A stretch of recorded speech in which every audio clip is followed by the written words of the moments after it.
पद्मवर्णाम् तामिहोपह्वये श्रियम्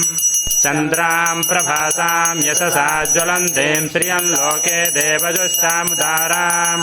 ताम् पद्मिनीमीम् शरणमहम् प्रपद्ये लक्ष्मीर्मे नश्यताम् त्वाम् वृणे आदित्यवर्णे तपसोऽधिजातो वनस्पतिस्तव वृक्षोऽथद्भूतोऽस्मि राष्ट्रेऽस्मिन् कीर्तिमृद्धिम् ददातु मे श्रुतिपासामलाञ्जेषामलक्ष्मीर्नाशयाम्यहम् अभूतिमसमृद्धिम् च सर्वान् निर्नुत मे गृहात् गन्धद्वारान्दुरादर्शाम् नित्यपुष्टाम् करीषिणीम्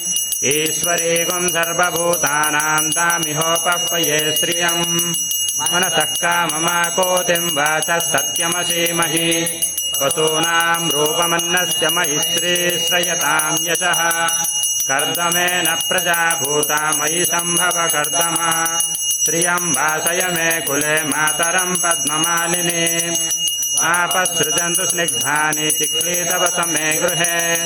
निशदेवे मातरम् श्रियम् वासय मे कुले